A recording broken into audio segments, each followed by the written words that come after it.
Well, hello, I'm Kellie Alston, your e-learning strategist, and I am so excited about helping you master the art of teaching online. And in today's video, I want to convince you to include live discussions in your online course, and I want to do it in 11 minutes or less. So let's get started.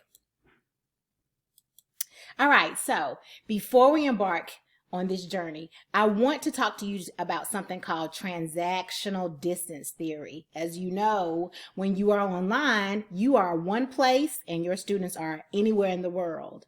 Okay, so Michael Moore is a researcher who was researching the distance learning process way back in the 70s when they were mailing textbooks and materials to people, and people were taking distance education courses in that manner.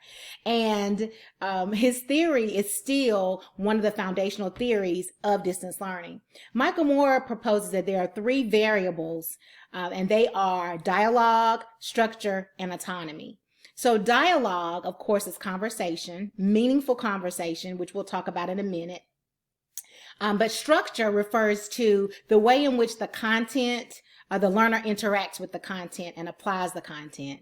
And autonomy refers to the independence or the ability of the learner to learn on their own, to discover on their own, and not so much depend upon the facilitator, the teacher, the instructor, and not look to them for all the easy answers. So you know how you have students who will email you about every single thing under the sun, and then you have those other students who will follow your instructions, read the syllabus, follow the modules, do what they're supposed to do, and they only contact you when they absolutely feel it's necessary. So that's when we're talking about when we talk about a student that has autonomy, coming from the root word auto. Okay, so they do it on their own automatically.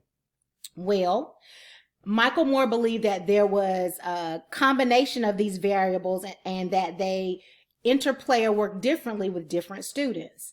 And so, I put this highway here so that you can understand that there's a bit of distance or disconnect that takes place in the first place because you're on one side of your computer or whatever device you're using. You're on one side of your screen and your students are on the other. So if you'd like to learn more about that, just, research and look up the transactional distance theory, as it will help you to understand what your students are going through when they're taking courses in the distance learning setting.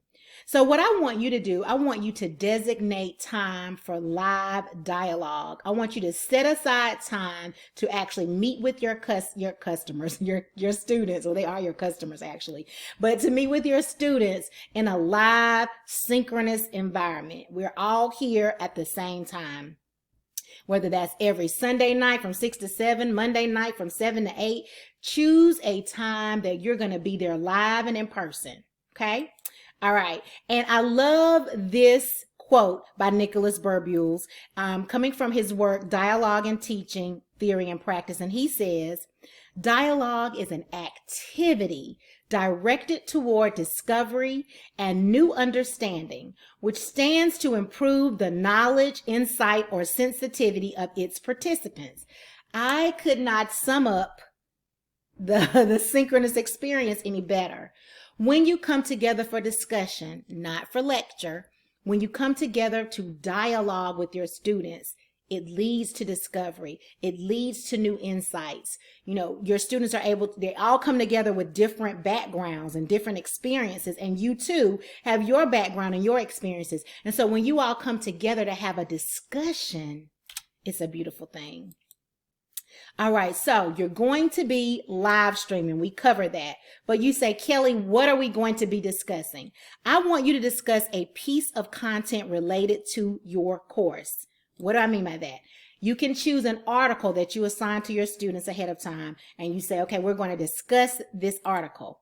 It could be a chapter from your textbook. It could be a video that you ask them to watch, a webinar, a documentary. It could even be a movie, any type of video content. It could be audio content like a podcast that you want them to listen to, or perhaps you created some audio content that you wanted them to listen to for you all to discuss. And lastly, it could be an experience. Okay, you could direct them to go do something in particular related to your course. So say, for example, if you're in education, you're in education and you say you want them to go interview a teacher and you give them some specific questions to ask and they're going to come back and we're all going to discuss our experiences. Or you're teaching a marketing course and you send your students out to Ulta and you have some things you want them to investigate and look at that beauty shop to see, or that store that sells beauty products, I should say. And you're looking at their customer service, you're looking at their branding, you're looking at the positioning of the products or whatever, and you want to come together and have a discussion about that. So it doesn't matter what you are teaching. Your students can come together to have a discussion. And yes, math is also a possibility for discussion as well. All right, so how do you prepare them for this discussion? You're going to create or use a framework for discussion. You're not going to come there and your students don't know what in the world you're going to be talking about. How is this going to go? They're all nervous. They don't know what you might ask them, and they still don't know what you might ask them, but they have an idea of how it's going to flow. Excuse me. Think about if you go to a church or a mosque or a program of some sort. You have, you go to an event and they pass out a program. Okay, or a school board meeting, like I have my students go to sometimes, or a PTA meeting. They have a program that's telling you what's going to come first, what we're going to do next, they have an agenda, I should say. And so you want to come to class with an agenda, but you want your students to also be aware of what that agenda is. Okay, so you have to create a systematic way. See, I have here a systematic approach of discussion. We're going to do this, we're going to do this, we're going to do this, we're going to do this, we're going to do this. Why? Because when you have a system, number one, your students can do the next step, which is prepare for the discussion.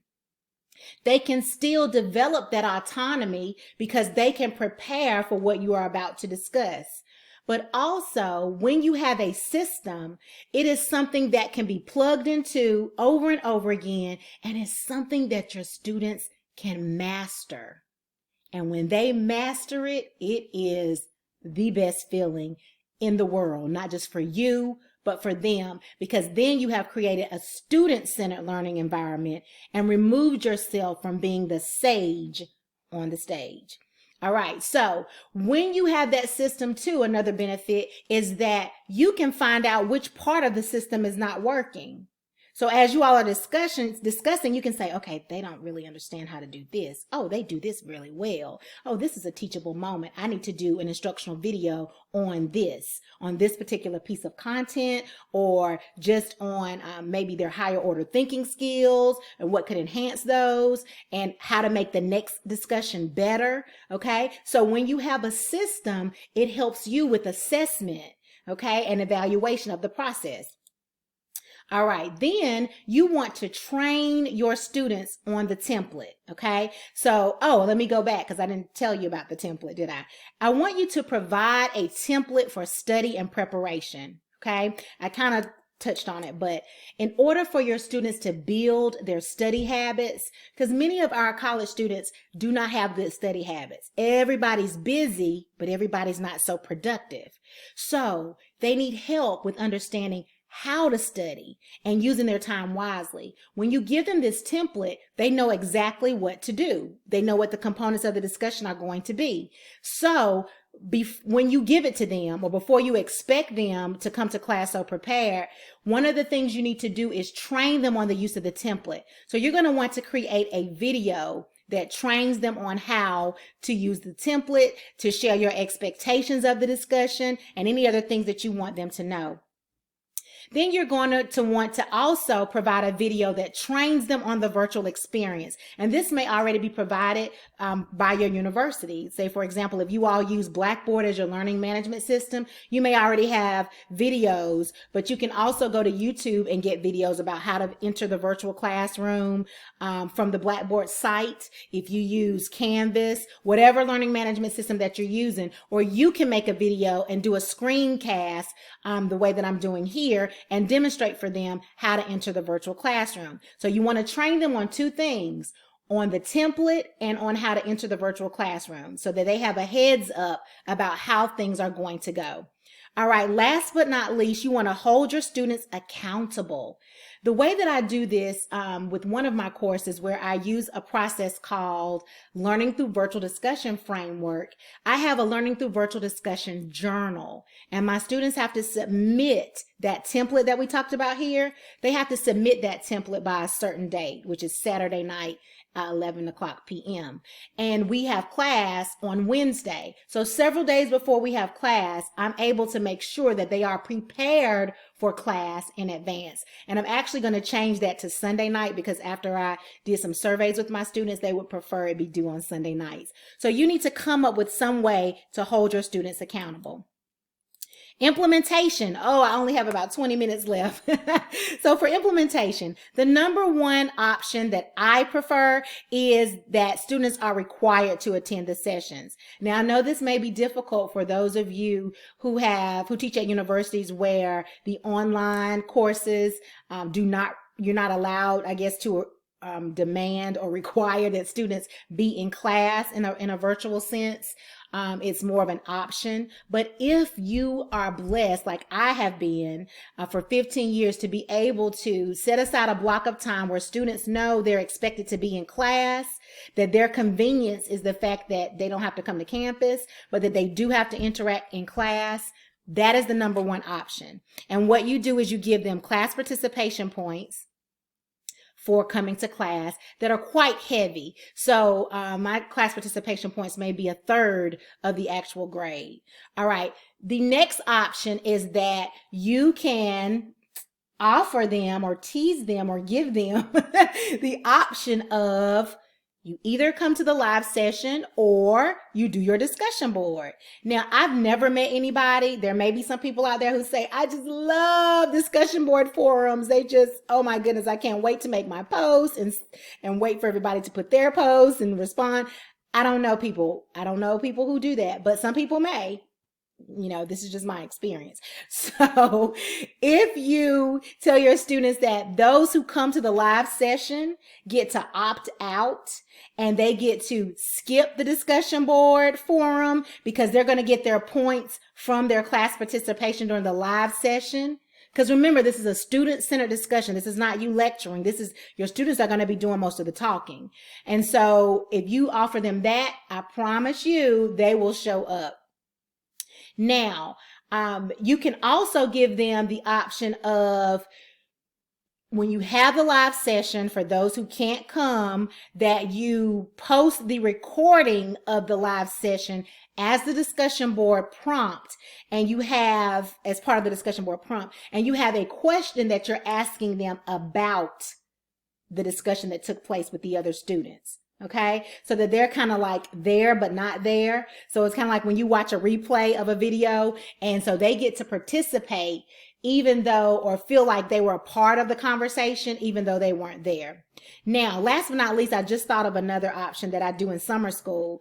You can have more than one meeting time. I know that sounds like a lot, but it really works. In one of my asynchronous summer school courses, what I did was I offered my students the opportunity to choose from 4 different times. So they could meet. I had a weekend time, a Saturday afternoon. I had 2 evening sessions, and I had a Sunday night session. And so they got to choose which session that they wanted to attend. And it really worked out great because they chose, and I told them, once you choose a session, that's where you're going to be expected to be. Because in that course, it was mandatory for them to participate in the live session. They just got to have the option of choosing which one they wanted to participate in. So I went over my 11 minutes. That's okay. I'll make sure I stick to it the next time. But I wanted to share with you, one of the formats that I use for discussion is learning through virtual discussion. And if you want to learn about that framework, it's an 8-step framework where you go from beginning to end and you do the same thing every time you all come together. It takes your students from lower level thinking all the way up to higher level thinking by way of what we call Bloom's taxonomy. And it is a wonderful method. And if you want to learn more about that method, click the link in the description box or head over to kelliealston.com where you can download the video where I go through all of the 8 steps for free. And I will see you in the next video. Bye-bye.